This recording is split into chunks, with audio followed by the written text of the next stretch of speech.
Alright folks, welcome to the Prepared Homestead. This is Travis. Thank you all for watching. I have the video today is possibly going to upset some of you. You may not like it, you may argue with me, you may have a very opposing opinion, and that's okay, because I'm going to kind of play devil's advocate today. What I'm going to say isn't necessarily my opinion, it's more of like a possible scenario, okay? So keep that in mind when you hear what I have to say. I think there's a strong possibility of it. So let me know throughout, and at the end of the video what you think, what your opinions are. I also want to invite you, if you wish to go and check out my Patreon page. There's a link in the description below. Yes, it is a subscription, but you can get in, and most everything that I post on there you can see for $1 a month. I do post some things that are for the higher levels, but the bulk of what I post there is only $1 a month, and I'm working on my next video for Patreon. Basically, my opinion as to what all of this is going on. Everything that's happening, from the virus to the riots, to all the conspiracy, QAnon, things that I have never even discussed. I'm going to talk about it in that video. So if you want to see that, you can go over to Patreon and watch it. So back to today's video. I've thought about this one, and I was trying to figure out exactly how I want to present it.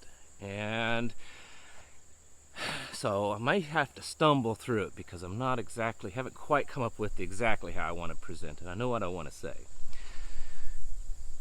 We here in America, for as long as I can remember, since my birth at least, or was old enough to understand anything, live under this idea that if the government or if a tyrannical power ever came against us, that we would arm ourselves and fight to the death.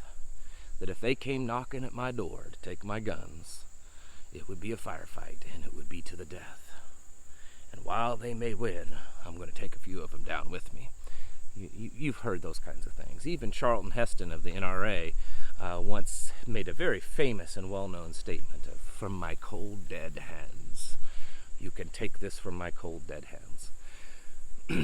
At least in the world today, I would say the American people, by and large, are the most rebellious and freedom-loving people, although that sentiment seems to rapidly be changing in our society.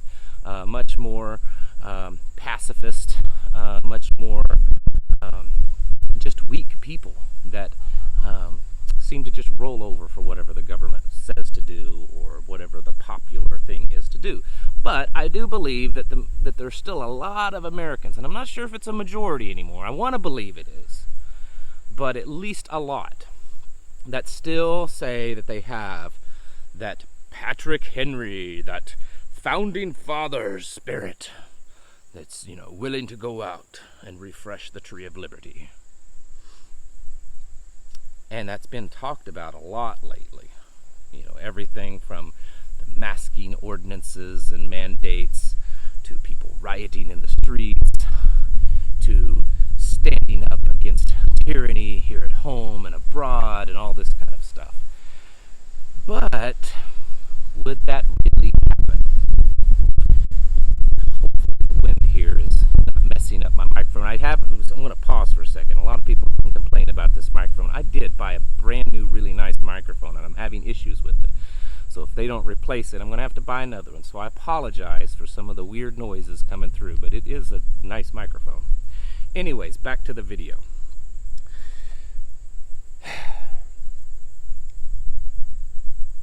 I don't consider myself an expert when it comes to like combat training, but I have had combat training. I have on a law enforcement local level and on a federal level. I have trained with Green Berets. I've trained with Navy SEALs. I've trained with SWAT teams. So I understand the concept, and I've been out on the streets in some pretty precarious situations. And I think that a lot of people have this wrong idea about how it could play out. I think we've been duped by Hollywood to believe that when everything comes crashing down, it's going to be like Mad Max or the Book of Eli or some other type of dystopic, apocalyptic movie where there is no civilization, there is no government, there is no law, there is no authority, and it's every man for himself.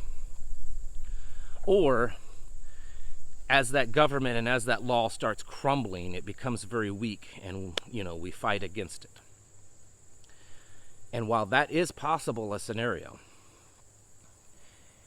it's not most likely very a likely scenario, especially when you look at history, of how history works. Very few times that I can ever think of when a great society falls to, collapses.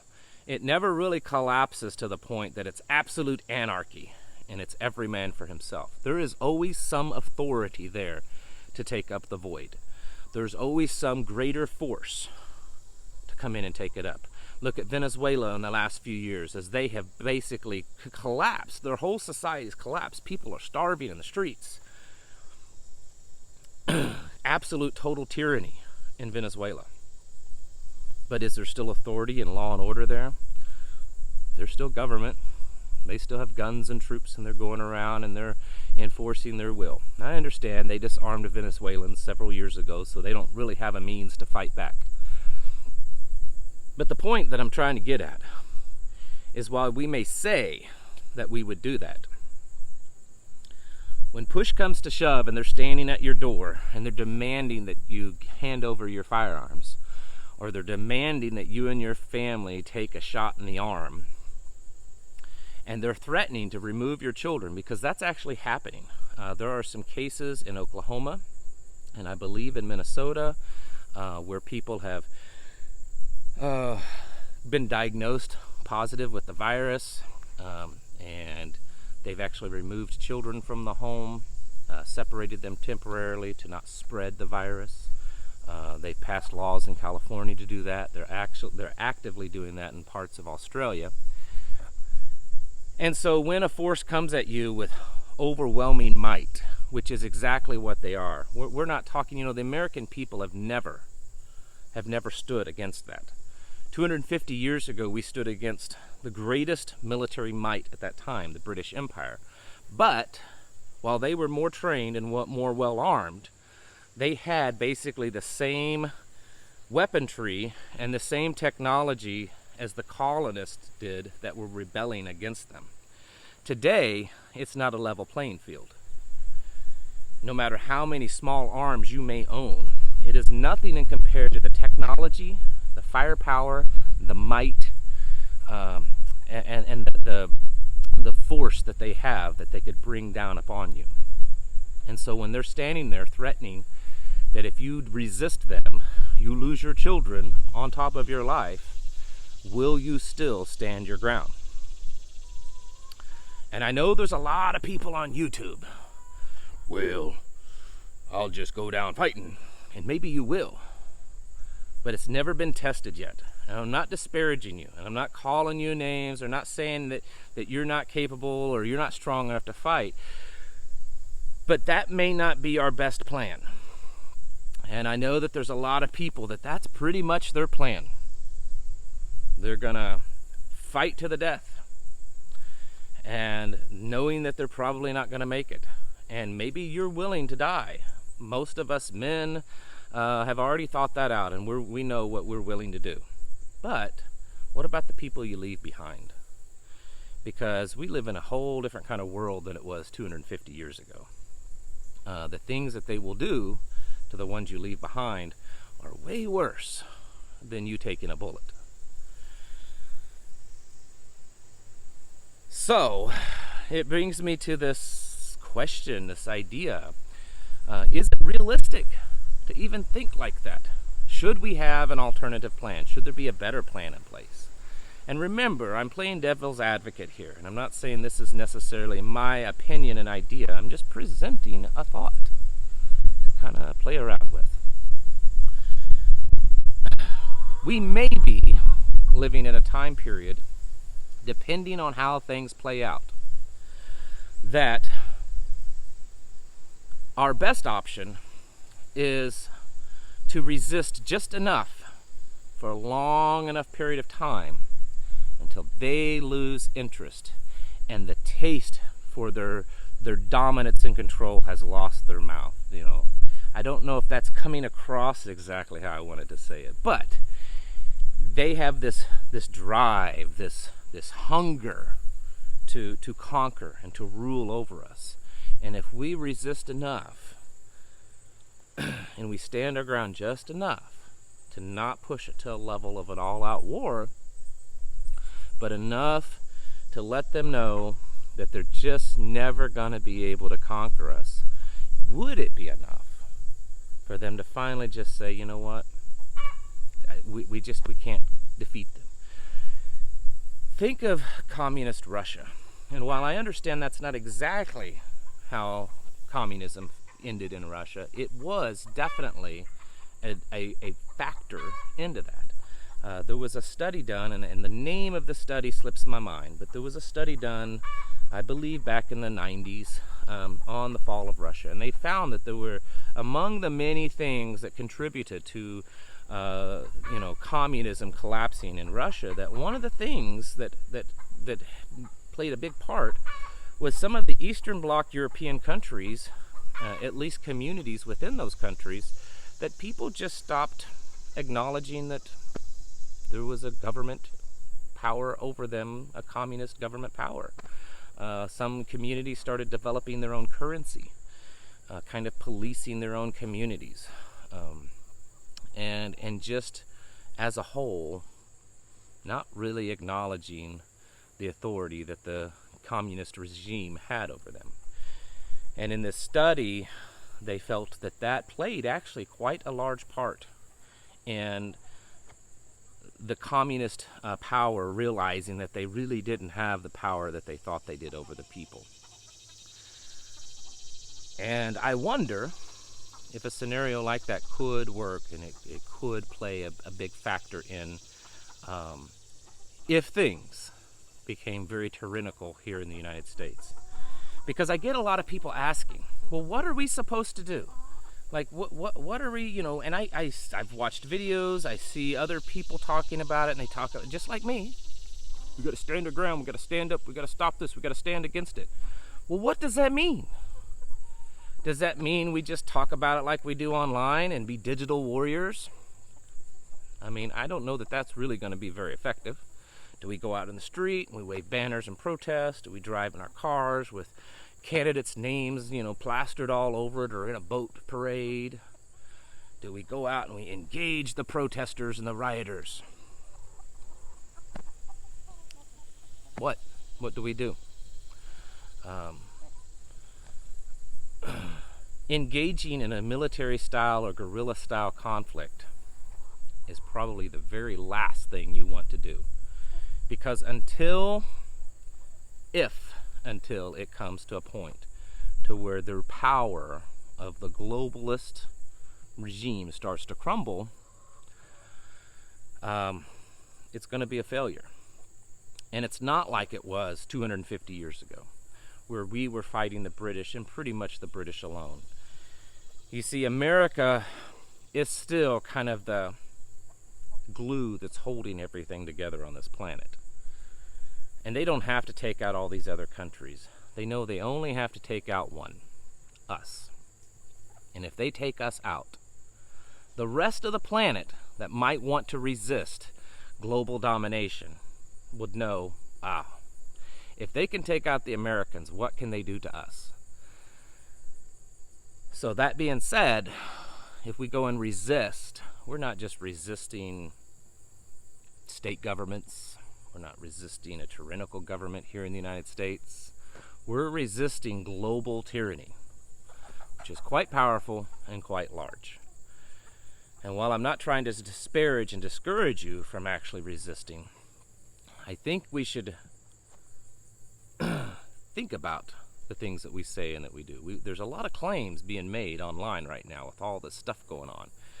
that, oh, we got to stand up and fight. Fight what? Who are we going to fight? How long is that fight going to last? I mean, sure, there's a lot of vets, there's a lot of gun owners, there's a lot of us that are trained, at least as trained as what we might oppose, maybe even more trained. But would we really be able to prevail against that level of tyranny? They have a lot of technology. So they have technology that you and I don't even know exists. And even the stuff that we know exists, is way bigger than your battle rifle at home. And so I'm not saying not to resist. I'm not saying that we shouldn't say that we're willing to resist. But if your only plan is to stand and fight when they come to your door to take your guns or to force your children to have a vaccine, then you probably need a bigger plan. Do we just give in those moments and capitulate to their authority and then live to fight another day? It's possible. I can't tell you what to do. Part of it is I don't even exactly know myself. Like I said a couple of times before, this video is only to present another idea. It's only to present an opposing view to what would be considered the norm for patriotic and prepper type shows on YouTube, which most usually shows that we have to resist from our cold dead hands and stand and fight till we perish and all that kind of stuff. And that's commendable. It really is. But if that's what everyone did on their own in their homes, whatever fight that may come against us would end pretty quickly. That cannot be our only option. There is a lack of true leadership on the patriots, the conservatives, the moral-seeking people side. And that is, I think, our greatest weakness. And I don't know where or when that leadership would come from. But we have to start thinking about that kind of stuff. That's part of our prepping. You know, a lot of people on my channel here, you guys say, you know, maybe the best plan is just to hunker down on your property and be as least bring as little attention to yourself as possible. And that may just be it. Be a gray man. I've made a video in the past. I'll probably make another one. Just try to blend in. For at least now, we see what they're doing to the few people that have resisted. And I don't believe that right now is the time to take that kind of a stand. That day may be coming, and it may be coming soon. And of course you want to defend yourself. But standing against the level of tyranny that we could potentially face on our own in small little instances might not end in the way that we think it would end, just because we have that rebellious patriotic spirit. We have to think about these things, and maybe it is the only option. Maybe there's a better option. Again, I'm just presenting an idea. I'm playing kind of a devil's advocate, because I understand amongst our circle and our like-minded individuals, the cold dead hands mentality seems to be the popular thing, and it may not always be the wisest thing.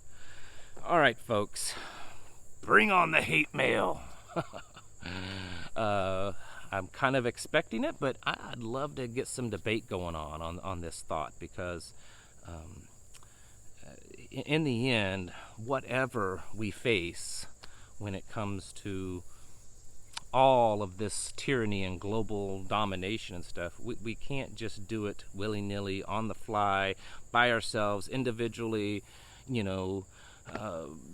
without wisdom and thought put into it. So that's really in the end what I'm encouraging. All right, folks, thank you all for watching, and I'll catch you in the next video.